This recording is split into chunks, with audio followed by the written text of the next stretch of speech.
Hi guys and welcome back to my channel. So on my lips today I'm wearing this Sugar Cosmetics Smudge Me Not Liquid lipstick in the shade Mia Sangria 22. It's a very nice purplish pink shade and I think it'll look beautiful on all skin tones. Also these are very long lasting, like once you put it, it stays on for a very long time. So in today's video, I'm going to share with you how you can deal with period rashes, that is rashes that you get because of your pad, and how you can prevent it. So if you're on my channel, you know I talk about these things and we are not ashamed of these topics here. So do not feel uncomfortable, and this is a very normal topic and I'm going to help you if you are someone who suffers from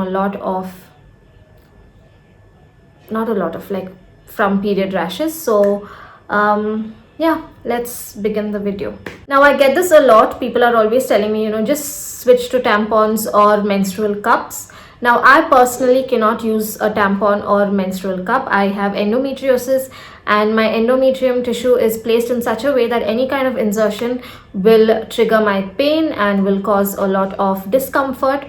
So when I asked my doctor if I could try using a tampon, she strictly said no, and I cannot use a tampon. Also, she told me that tampons and menstrual cup is not for everybody.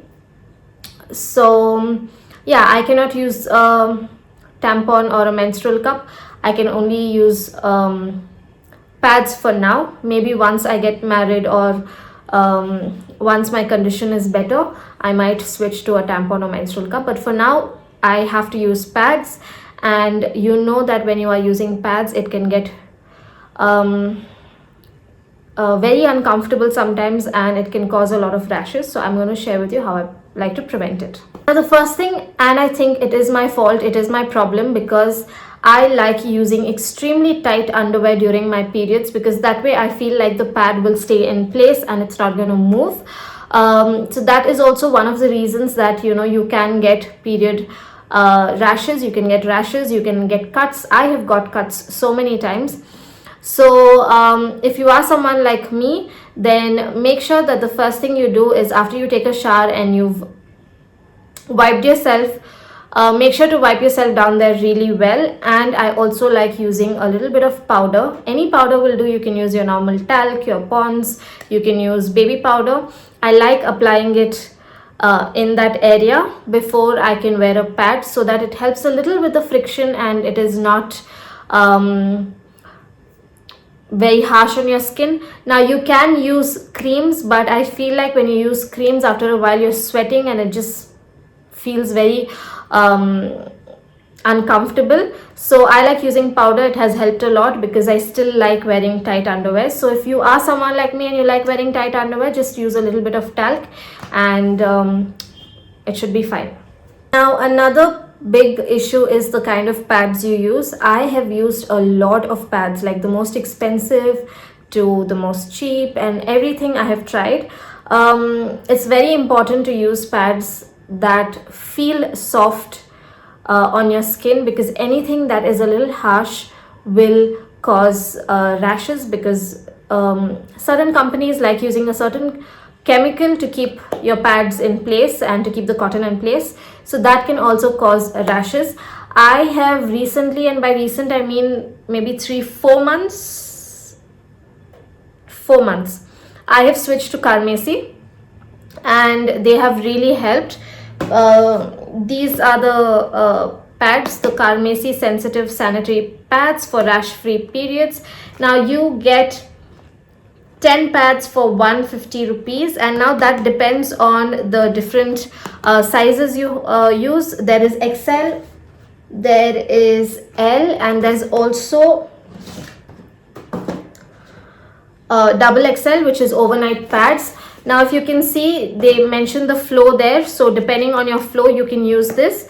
Now the XL ones I think is 150, the L ones are 130, and the double XL is 170, and you get 10 pads, which I think is a good price for pads. Now one thing that I really like about them is they are extremely thin, very thin, and if you feel this on your skin, you will know how soft the pads feel.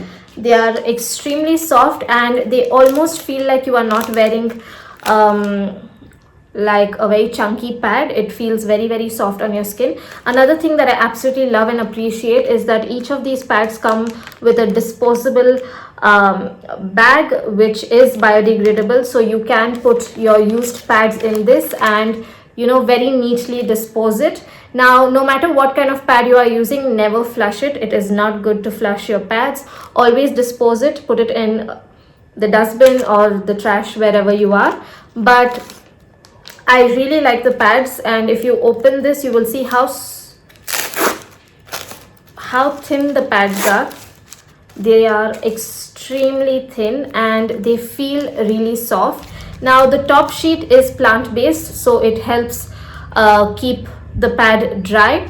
Another issue with me is because of endo, I experience heavy bleeding, and with heavy bleeding I also experience blood clots. So a lot of times the normal pads that I've used are not able to soak it up, but this, though it is extremely thin, manages to soak up the blood clot and keep me dry, which has helped with my rashes, because my skin is very, very sensitive and I get like really severe rashes. I also get cuts. There have been days when I get cuts on both the sides and walking is very, very difficult. And as you can see, it's just so neat. You can put it back and dispose everything off like this. They also use paper packaging, which is good because it reduces plastic and it's good for the environment. Now, because I cannot use menstrual cup, and a lot of my friends have already started using menstrual cup and they have stopped using sanitary napkins. I've always felt guilty because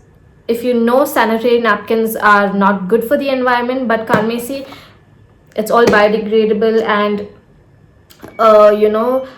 it's good for the environment. So I don't feel guilty about using sanitary napkins, and they feel amazing, and they also help with preventing rashes. It's been 4 months. I haven't had that problem yet, because otherwise everyone knows that after periods Miriam finds it so difficult to even walk because she has cuts everywhere.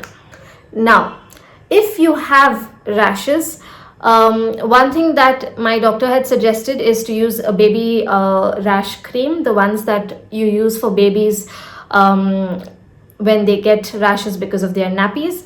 But that doesn't help me because my rashes used to be so severe that just does not help me. So one thing that I do is after my periods, try and that is, once you stop bleeding, try to not wear underwear at night, because if you let your skin breathe and there's no friction, that will help cure your rashes. Also, what I like to do is I take any moisturizer and I mix it with some aloe vera gel and castor oil, and I make like a very thick lotion. The consistency has to be thick, and I like to apply it in that area and then sleep without an underwear, and that really helps clear out your rash within like 2 days. Also, make sure not to use anything tight. Don't wear these skin fit jeans, and don't wear tight underwear, that is after you stop bleeding, because that also can aggravate your rashes. And if you use something loose during the next 2 days after you stop bleeding, it really helps clear out your rash as well. Now, another thing is, if you are experiencing period rashes, make sure you do not shave. Just don't do anything down there, let it be. If you are married, you are sexually active, please avoid having any kind of intercourse for the next 2-3 days, because that will also aggravate your rashes. So for the next few days, just keep that area free, and don't do anything that will aggravate your rashes, because I know how rashes can feel and how painful and uncomfortable it is, especially if you have to go out and you have to walk in public. I understand how it feels. So make sure you don't do anything to aggravate it, especially not shaving, because once the hair starts growing back, it's just going to irritate your skin so much. So make sure you don't do anything. You don't use any kind of lightening creams in that area. You don't do anything that is going to irritate it or make your rashes even worse. So just leave it, except your lotion, whatever I said. It really helps. It really cools your skin down there and calms it down there. So make sure you don't do anything to aggravate it. Your rashes should clear in 2-3 days, but if it doesn't, and if you've had rashes for more than a week, I think it is anytime safe to consult a doctor and to find out what really is happening. Maybe it is not rashes, maybe it's something else, some kind of infection. So if it is there for more than 3 days, please make sure you consult a doctor and get it checked so that you do not cause further damage. And that's it, guys. I hope you liked this video. I hope you learned something. I hope I didn't make you uncomfortable, because there's nothing to be embarrassed about. We are all here. It's a safe space. We can talk about these things. And if you've been on my channel, you know I talk about these things, and I'm totally okay with this. And if you have any doubts, you can comment in the comment section, and I will make sure to respond to you. And I will meet you guys in my next video. Until then, bye.